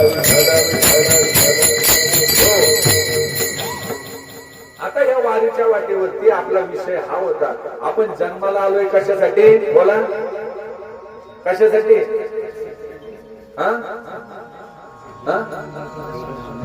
नामस्मरण करण्यासाठी. आता मी परत रिव्हिजन घेतोय बरं का. आजची रिव्हिजन, उद्याची कीर्तनकार घेतील त्यांचं ते बघतील, पण माझी आजची रिव्हिजन, कारण आपल्याला पुढच्या चरणाकडे जायचंय. मला एक सांगा, जन्माला आलोय कशासाठी? देवाचं नामस्मरण करण्यासाठी. वारीला आलोय कशासाठी? देवाचं भजन करण्यासाठी. आपण जे आहे ना, वारीचा अनुभव घेण्यासाठी का आलोय? तर आपल्याला सुख मिळावं, समाधान मिळावं याच्यासाठी. आपण जे आहे ना, वारीमध्ये भजनाचा अवलंब कशासाठी करतोय? तर आपण बाकीचे 1760 असणारे मार्ग अवलंबले, पण तुम्हाला सुख, समाधान, शांती मिळाली नाही. म्हणून तुम्ही कधी आले? वारीला आलेत म्हणून. मला एक गोष्ट सांगा, आता ह्या वारीला आल्यानंतर आपल्याला जे आहे ना, इथं जे आहे ना, एक रूपक करून सांगितले तुकोबरायांनी. लावणी, मृदंग, श्रुती, टाळ, घोष. श्रुती म्हणजे विना, टाळ म्हणजे टाळ, आणि मृदंग हा. आता मला एक गोष्ट सांगा, मग तुकोबरायांना हे सांगायची काही गरज होती का की पखवाट लावलेलाच पाहिजे, टाळ वाजणाराच पाहिजे, विना जे आहे टाळाचीच पाहिजे? नाही. या रूपकातून जे आहे ना, तुम्हाला जे आहे ना, 3 गोष्टी सांगितल्या. काय? तर मृदंग, टाळ आणि श्रुती. हे म्हणजे काय? काया, वाचा, मन या तिघांचं जे आहे ना, या त्रिपुटीला एकत्र करून यांचा मेळ मिळवून तुम्हाला काय करायचंय? लावणी, मृदंग, श्रुती, टाळ, घोष. मग काय करायचंय? तर अभंगाच्या 3ऱ्या चरणामध्ये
काय सांगतात तुकोबराया? आता तुम्ही केला का संकल्प या ठिकाणी? आज पहिलाच दिवस आहे बरं का, आज पहिलाच दिवस आहे. आता सगळ्यांनी जे आहे ना मनातल्या मनामध्ये एक संकल्प करायचा. मी सांगतोय तशी प्रतिज्ञा करायची या अभंगाच्या रूपाने. रोज सकाळी झोपेतून उठले की नाना आज अभंग, जसं आपण म्हणतो ना सकाळी उठल्यानंतर जे आहे ना काय म्हणतो, मंत्र म्हणतो ना, कराग्रे वसते लक्ष्मी, करमध्ये सरस्वती, करमुले तू गोविंद, प्रभाते करदर्शन, समुद्र वसने देवी, पर्वतस्थान मंडले विष्णुपत्नी नमस्तुभ्यम, पादस्पर्श समस्तमे. तुम्ही माणसाने हे काय आणलं बाबा, आम्ही काय तुला ऐकलं? एक लक्षात घ्या, एक लक्षात घ्या माई बापांनो. आता मी माझ्या खऱ्या मुद्द्यावर येतो, जो माझा विषय. खऱ्या अर्थाने ह्या सगळ्या ज्या गोष्टी आहेत ना, या लहानपणीच आपल्यावरती बिंबवल्या गेल्या पाहिजे. सकाळी उठल्यानंतर कराग्रे वसते लक्ष्मी जो मी मंत्र म्हणून दाखवला, आपल्या हाताच्या वंजळीमध्ये बघून जे आहे ना म्हणायचं असतं, कराग्रे वसते लक्ष्मी, करमध्ये सरस्वती, करमुले ते गोविंद. लक्ष्मी सरस्वती गोविंद कुठे? माझ्या हातात आहे. आणि माझ्या या हातानेच मी स्वतःचा जे आहे ना काय करू शकतो, उद्धार करू शकतो. आणि हा संकल्प करायचा असतो. दुसरा मंत्र सांगितला, समुद्र वसने देवी, पर्वतस्थान मंडले विष्णुपत्नी नमस्तुभ्यम, पादस्पर्श क्षमस्वमी. म्हणजे काय तर तिथं आपण या धरणी मातेची क्षमा मागायची असते की हे धरणी माते, आता मी माझे पाय तुझ्यावरती ठेवणार, दिवसभर तुझ्यावरती जे आहे ना आघात करणार, मला काय कर, क्षमा कर. हे सगळं जे आहे ना आजच आपल्या लहान लहान लेकरांना आपण शिकवलं पाहिजे. कारण काय असतं, झाड ज्यावेळेला लहान असतं ना त्यावेळेलाच त्याला चांगलं खत पाणी जर घातलं ना तर उद्या ते तुम्हाला चांगली फळं देणार. शेतकरी आहे, तुम्हाला चांगलं माहिती आहे, बरोबर का नाही? हा का उभं राहिलं झाड की मग नंतर त्याला जायला युरिया घाल आणि बाकीचे खत घाल, मग तो चांगलं फळं देईल, असं होईल का हो? अहो, झाड मोठं होण्यासाठी पहिलं खत पाणी चांगलं घातलं पाहिजे. त्याच्यासाठी तुमची जमीन जी आहे ना तशी कसली पाहिजे, लहान मुलांवरती संस्कार केले पाहिजे. बघा मी सांगत काय होतो, प्रत्येक वारकऱ्याने काय केलं पाहिजे? मगाशी सांगितलं लहान मुलाचं उदाहरण, चालत असताना मी माझ्या असणाऱ्या भगवंताचं लहान लेकरू आहे आणि आता माझा भगवंत मला तशा पद्धतीने ठेवील ना तशा पद्धतीने राहायला मी तयार आहे. कारण माझा भगवंत माझं वाईट करणार नाही, हा विश्वास घेऊन आपल्याला काय करायचंय, आपलं आयुष्य जे आहे ना या ठिकाणी जगायचंय. फक्त वारकऱ्याचं सांगत नाही, प्रत्येक असणारा मनुष्य जो आहे ना या भूतलावरती कुठल्या ना कुठल्या प्रकारची वारी करत असतो, कुठल्या ना कुठल्या प्रकारचा प्रवास करत असतो. त्यांनी सकाळी उठल्या उठल्या हा संकल्प करायचा असतो, माझा माझ्या भगवंतावरती विश्वास आहे. आणि तो विश्वास आहे महाअभंग आठवायचा मंत्र म्हणून मी सांगून जातो. बघा काय तुकोबराय म्हणतात, वेदांचा तो अर्थ आम्हासीच ठावा, इतरांनी व्हावा भार माता. तुकोबरायांनी हे सगळं गुंतून पिले होते म्हणून तुकोबरायांचा कुठलाही अभंग, अहो जर का सत्यनारायणाला ब्राह्मण नाही ना भेटला, गाठ घेतलं जे आहे ना कुठलंही प्रकरण उघडा आणि त्याच्यातले 5 अभंग जरी तुम्ही म्हटले ना तरी तुमच्या घरातली वास्तू शांत झाल्याशिवाय राहणार नाही. ज्ञानेश्वरीतले असणाऱ्या कुठल्याही पानाच्या ओव्या तुम्ही तिथं वाचल्या तर निश्चितच तिथं असणारे तुमच्या असणाऱ्या सगळ्या व्याधी दूर झाल्याशिवाय राहणार नाही. आमचे शिवगुरु सांगतात, बाबांनो अहो या ज्ञानोबा तुकोबांनी आपलं आयुष्य खर्ची घालून या ज्ञानेश्वरी गाथेचं भागवताचं जे आहे ना रचना केली. कोणासाठी केली हो? ही सगळी तुमच्यासाठी केली. रोज 15 मिनिटं, किती 15 मिनिटं जर का ऍव्हरेज जर का काढायला गेलं तर 15 मिनिटांमध्ये 25 ओव्यांचं पारायण होतं. किती? 25 रोज. काय नाही, तुम्ही असंही करू नका की हाच अध्याय झाला पाहिजे, हेच नंबरचं झालं पाहिजे.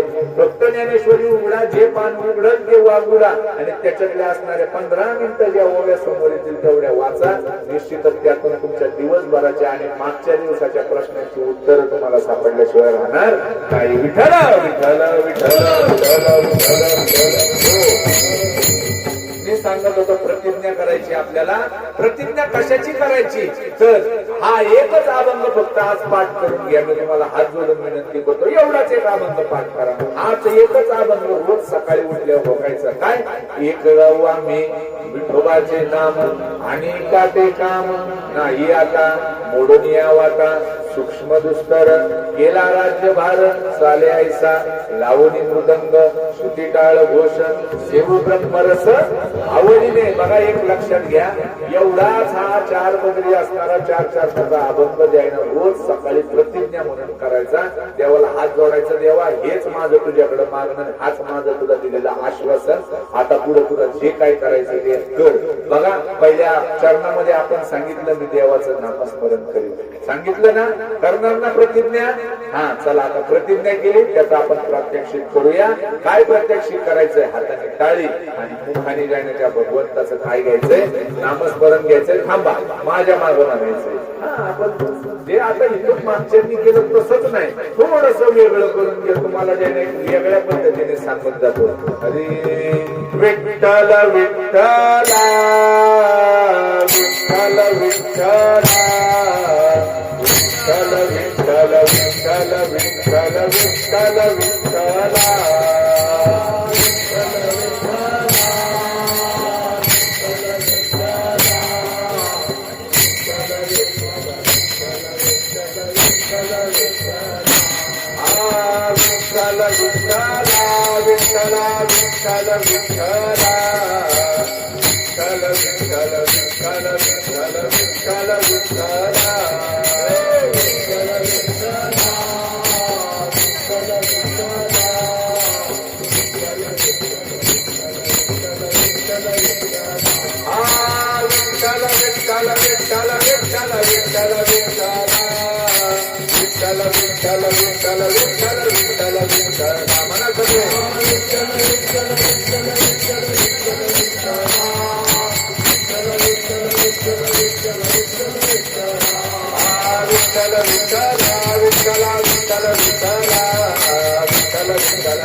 आत्ताच आपण या ठिकाणी या वारीच्या वाटेवरती सगळ्यांनी मिळून एक संकल्प केला ना बघा बरं का, जामीनदार मी जर का आता मला एक सांगा, आता या ठिकाणी बसलेल्या प्रत्येकाने रोज फक्त 15 मिनिटं याच नियमाने जर का देवाचं जर का विठ्ठलाचं जर का नामस्मरण केलं, तुमचे 2 फायदे होणार आहेत.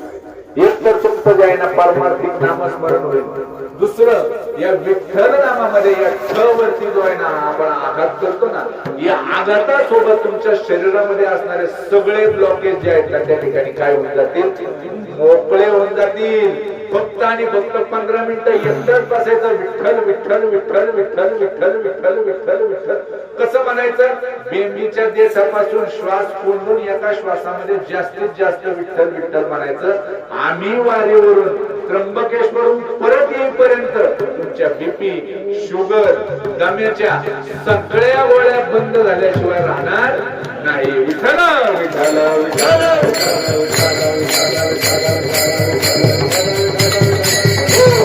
आपल्या असणाऱ्या दिनचर्येमध्ये जर का खर्चाचा आराखडा काढला ना मामा, सगळ्यात मोठी खर्चिक बाजू जर काय असेल तर औषधांची, बरोबर का नाही? पहिल्या पूर्वीच्या काळामध्ये प्रवासाला जायचं ना तर बॅग भरली जायची कपड्याची, पण आजकाल जर बाहेर गावी जायचं असेल बॅग भरायचं जर का ठरलं तर बॅग पहिली कशाची भरायला लागते?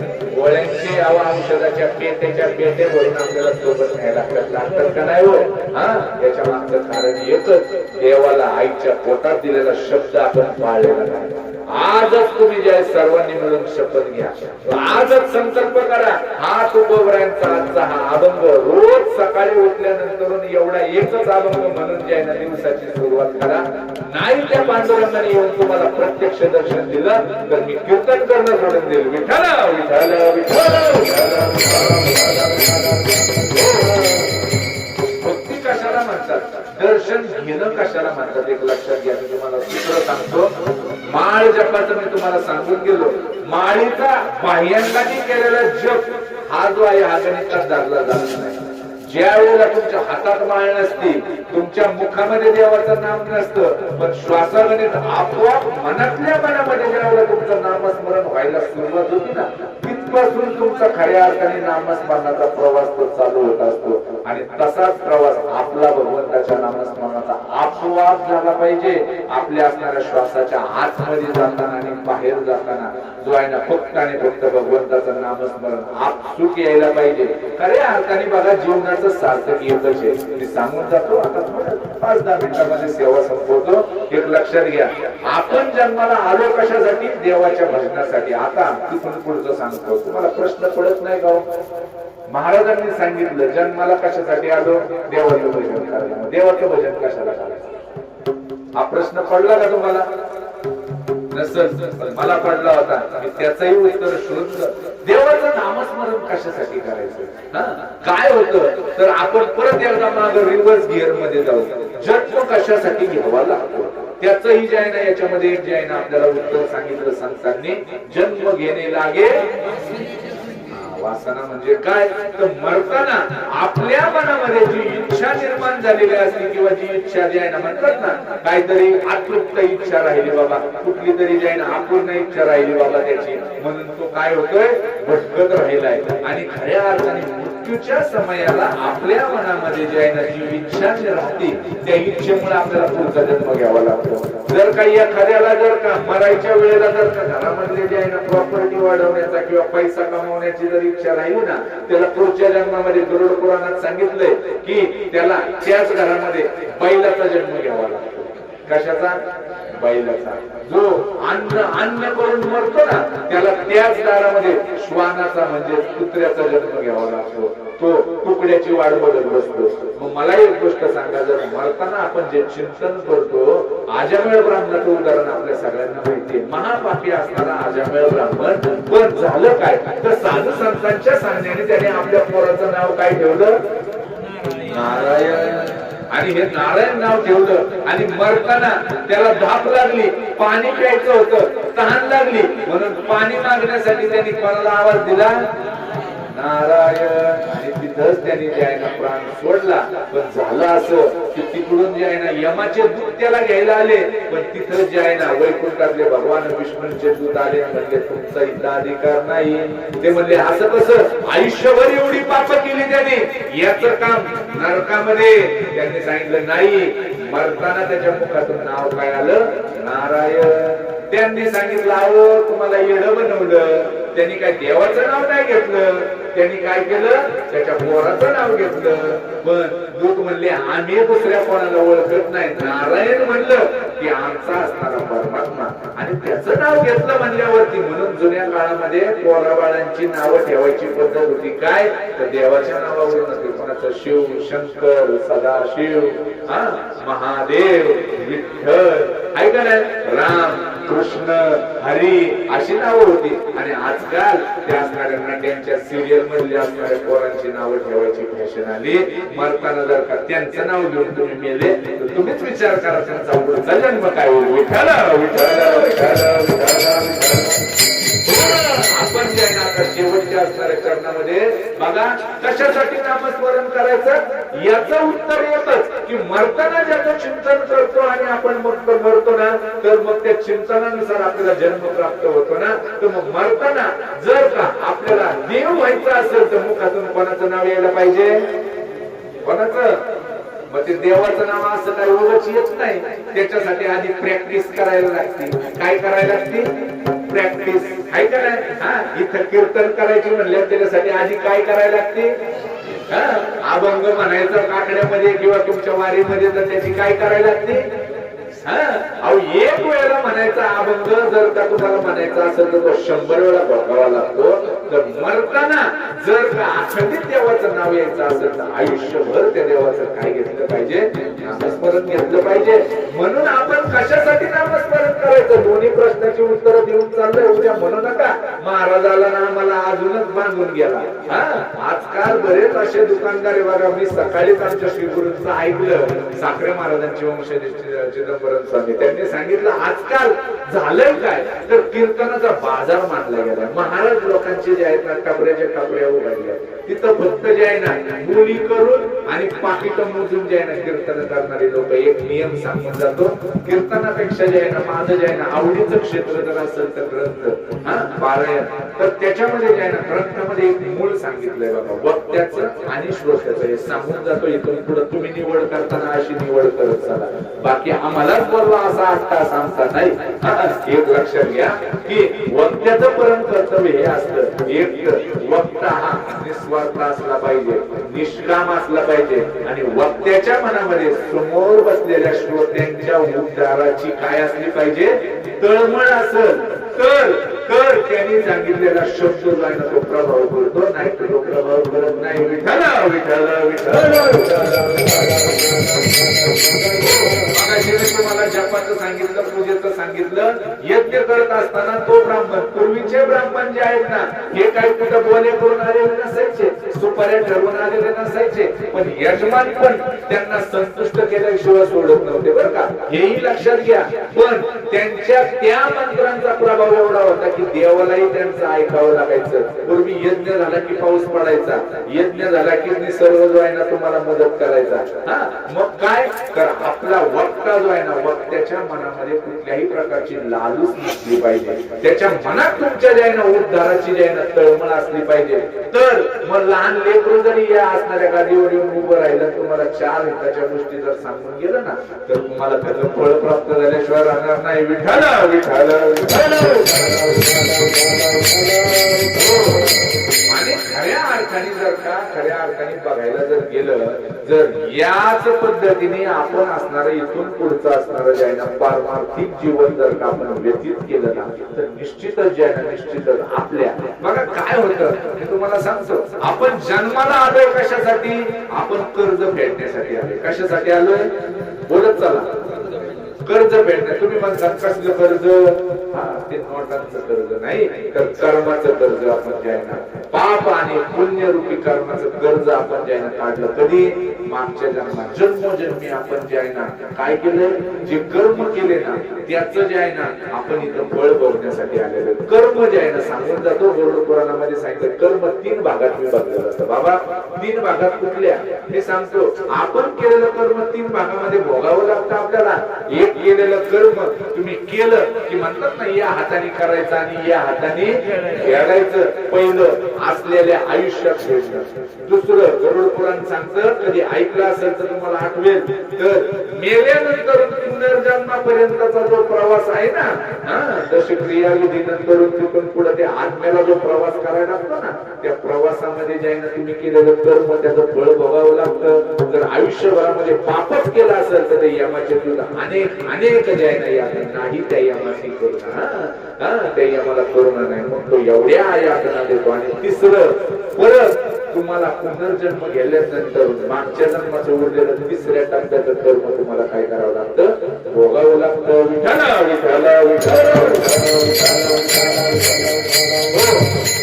मग आता मला सांगा, आपण जन्माजन्मामध्ये कितीतरी कर्म केलेली असतील, त्याचं फळ म्हणून नरदेह प्राप्त झाला. या प्राप्त झालेल्या संधीचं सोनं करायचं म्हणजे काय, की पुन्हा मला त्या कर्माचा भोग भोगावा लागू नये म्हणून जे आपण काय करायचं, असलेल्या आयुष्यामध्ये फक्त आणि फक्त सत्कर्म करायचं. हे शक्य आहे का? नाही होतो. कारण श्वास जरी घेतला तरी पाप होतोय.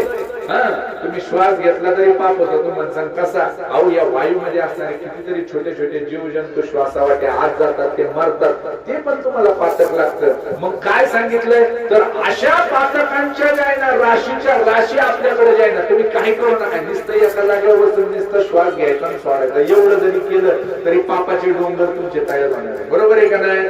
मग जर का श्वासागणित तुमच्याकडून पाप होतात, तर तुमच्याकडून श्वासागणित काय झालं पाहिजे, बोला, पुण्य झालं पाहिजे. आणि पुण्य कशात आहे, देवाच्या नामस्मरणात आहे. आणि मग काय होतं, तर ते अभंगाच्या 4थ्या चरणामध्ये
सिंचनासाठी घेतलेला हा जो अभंग आहे, हा अभंग नव्हे तर ही एक प्रतिज्ञा मी सांगून गेलो.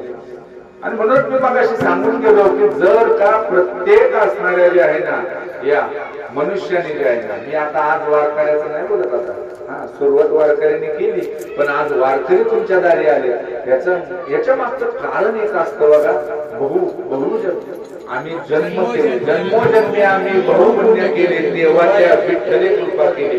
दारामध्ये वारकरी येणं, कानावरती देवाचे नामस्मरणाचे 4 शब्द पडणं, याच्यासाठी पण खूप मोठी पुण्य असावी लागतात, एक लक्षात घ्या. आज या वारकऱ्यांच्या निमित्ताने तुम्हाला या सर्व गोष्टीचं जे आहे ना या ठिकाणी श्रवण करायला भेटलं. पण आज खऱ्या अर्थाने तुम्ही करत असलेले अन्नदान जे आहे ना, ते अन्नदान तुम्हाला अंशतः पुण्य देईल. तुम्ही करत असलेल्या या आयोजनातून तुम्हाला अंशतः पुण्य मिळेल. पण जर का आज या असणाऱ्या अभंगाच्या निरूपणातून जर का तुमच्यापैकी एकाने जरी मनावर घेतलं आणि या असणाऱ्या या एका सकाळच्या असणाऱ्या प्रतिज्ञेने आपल्या दिवसाची सुरुवात केली आणि त्यानुसार संपूर्ण दिवस जर का तुम्ही व्यतीत केला, तर निश्चित देवाला बघण्यासाठी किंवा भेटण्यासाठी तुम्हाला कुठं जावं लागणार नाही. काय होतं तर माझ्या विठोबाचा कैसा प्रेम भाव आपणची देव बडिये देव भाव पुरवी वासना आणखी ते आपणा तो देव तुमची वाट बघणार नाही, तो स्वतः बघा. सुंदर एक जनार्दन स्वामी जे आहेत त्यांचं जे एक रचना आहे, ऐसियाचा पदर धरा जेने देव येईल घरा, ऐसे पदराचे धनी साधू संत ऋषी मुनी. अशा कोणाच्या तरी जे आहे ना काय शरणाला लावा, की ज्याच्या शरणाला गेल्यानंतर तुम्हाला देवाकडे जावं नाही लागणार, देव तुमच्यापर्यंत येईल. खऱ्या अर्थाने या तत्वाने जर का तुम्ही निश्चितच आपलं आयुष्य व्यतीत केलं, इथून मागं गेलं ते सोडून द्या, इथून मागं गेलं ते सोडून द्या. मी तुम्हाला सांगितलं आजानळाचं उदाहरण, शेवटच्या श्वासाला घेतलेलं एका नामावरती जर आजानळ ठरला ना, अहो इथून पुढे जे काय देवाने आपल्याला, अहो एकतर आपण बोनस आयुष्य जगतोय, कोरोना नंतर आपण सगळे जिवंत आहे, म्हणजे हे सगळे आपल्या सगळ्यांचं काय आहे बोनस आयुष्य. आणि ह्या बोनस आयुष्यामध्ये उद्या काय होईल सांगता येईल का नाही, म्हणून आजच संकल्प करा. तुम्हाला हात जोडून विनंती करतो, आजच जे आहे ना ध्यास घ्या, प्रत्येकाने संकल्प करा. हा आमच्या इथं विठ्ठल नामाचा कोणी 1 कोटीचा संकल्प केलाय, कोणी 2 कोटीचा संकल्प केलाय. अहो रोजचं कमीत कमी 25-25, 30-30 हजार जे आहे ना विठ्ठल नामाचा जप करणारे साधक आमच्या बरोबर फिरतात. खऱ्या अर्थाने जर बघायला गेलं तर त्यांच्या चेहऱ्यावर तेज बघण्यासारखं असतं. आणि अशी जर का साधना तुम्ही ध्यास घेऊन जर का केली, कामामध्ये काम काही मना राहा, तुम्ही काही सोडू नका. तुम्ही स्वयंपाक करताय, माता भगिनींनी स्वयंपाक करताना देवाचं नामस्मरण करा. पुरुष वर्ग जे आहे त्यांनी स्वतःचं काम करत असताना देवाचं नामस्मरण करा. एवढंच करा, फक्त देवाचं नामस्मरण करा. निश्चितच भगवंत प्राप्त झाल्याशिवाय राहणार नाही. तुकोबराय सांगतात, महापातकी जरी असला ना तरी तो हेळा मात्राने म्हणजे क्षणभरामध्ये जे आहे ना तो जो आहे ना काय होईल, जीवन मुक्त होऊन जाईल. आणि अशा पद्धतीने या वारीच्या वाटेवरती असणारी प्रथम दिवसाची असणारी कीर्तन रूपी सेवा या ठिकाणी आमच्या नवनाथ प्रासादिक दिंडीकडून आणि या संपूर्ण असणाऱ्या हा खेळ नव्हे एकल्याचा, खऱ्या अर्थाने बघायला गेला एकाहून एक बळी जे आहेत या ठिकाणी उभे, कोणाची जे संपूर्ण मालिका पाठ आहे, कोणाची गाथा पाठ आहे, कोणाची ज्ञानेश्वरी पाठ आहे, कोणाचे नाट पाठ आहे, असे एकाहून एक बळी या ठिकाणी आमचे भोजमामा असतील. आता सगळ्यांची नावं मला माहित नाही, निश्चितच जे आहे ना या सर्वांनी साथ दिली त्यावेळेला या कीर्तनाचा थाट या ठिकाणी मांडता आला. सुंदर अशी पाकवादाची साथ आम्हाला महाराजांनी दिली आणि तुम्ही सर्व श्रोतेजनांनी अतिशय जे आहे ना मुग्ध होऊन जे आहे ना माझ्या असणाऱ्या या लेकराचे असणारे बोबडे बोल तुम्ही सर्वांनी श्रवण केले. झालेली असणारी ही कीर्तन रूपी सेवा जी आहे ना तुम्हा सर्व मात्या पित्यांच्या साधू संतांच्या ज्ञानोबा तुकोबांच्या भगवान महादेवाच्या चरणावरती समर्पित करतो. या संपूर्ण सेवेमध्ये जर का माझ्या मुखामधून एखादा चुकीचा शब्द जर का गेला असेल तर माझ्या असणाऱ्या वाणीचा दोष म्हणून तो सोडून द्यावा. पण जे काही चांगलं, जे काही तुम्हाला पटण्यासारखं जर का मिळालं असेल, ऐकायला मिळालं असेल तर निश्चितच त्याला अवलंब करून तुम्ही तुमच्या असणाऱ्या आयुष्याचं कल्याण केल्याशिवाय राहू नका. एवढीच विनंती करून सेवेला पूर्ण करा. ज्ञानेश्वर माऊली, ज्ञानराज माऊली, ज्ञानेश्वर माऊली, ज्ञानराज माऊली. या अशा वारीच्या वाटेवरती आमच्या तुकोबरायांचे वंशज जे आहेत त्यांच्याकडून एक नवीन मंत्र जे आहे ना मला प्राप्त झाला, मला आवडेल तुम्हाला सांगण्यासाठी आणि म्हणण्यासारखं आहे. खूप सुंदर तुकोबऱ्यांची संपूर्ण असणारी वंशावळ माझ्या मानवाने सगळ्यांनी म्हणायचे. विश्वंभरा हरे विठोबा पदाजी शंकर कानया बोलो बाई तुकारामा सकोनिधी नारायणा. विश्वंभरा माझ्या मानवाना हो.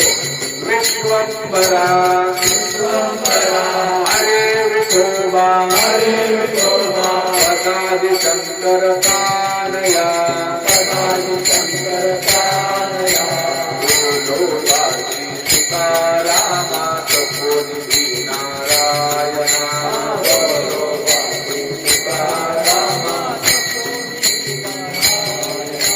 विश्वंभरा हरे विठोबा पदाजी शंकर कानया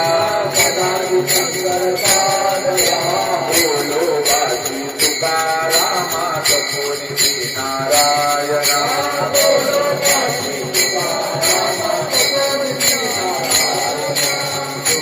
बाजी तुकारामा सकोनिधी नारायणा.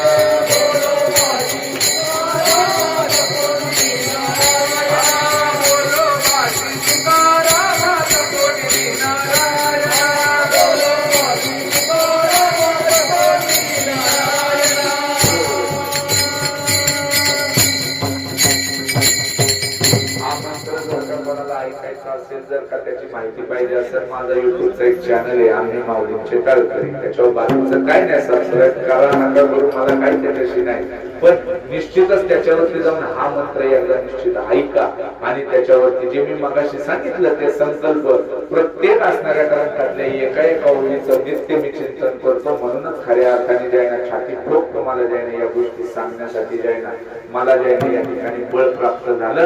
आणि या असणाऱ्या जे आहे ना या कीर्तन सेवेसाठी जे आहे ना या नवनाथ प्रसादी दिंडी खऱ्या अर्थाने माझ्या घरचीच दिंडी, आमच्या गुरुजींचीच दिंडी असणारी आहे. आणि खरोखर जे आहे ना अतिशय त्यांनी संधी दिली, त्याबद्दल त्यांचा आभार मानतो. तुकोबऱ्यांचा जप होईल आणि सेवेचा. तुकाराम तुकाराम तुकाराम तुकाराम तुकाराम तुकाराम तुकाराम तुकाराम तुकाराम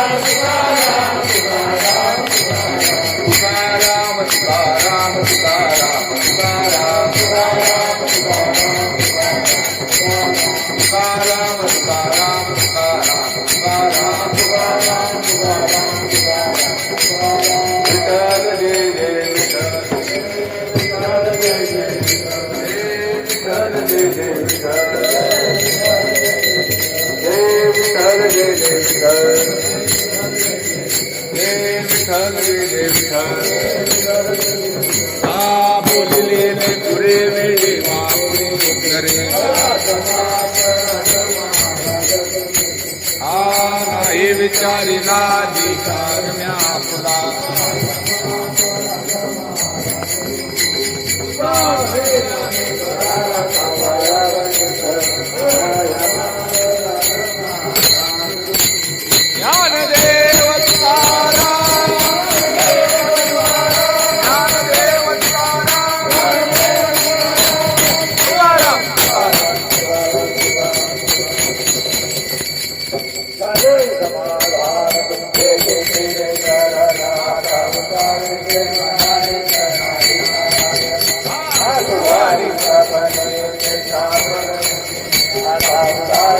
मनाए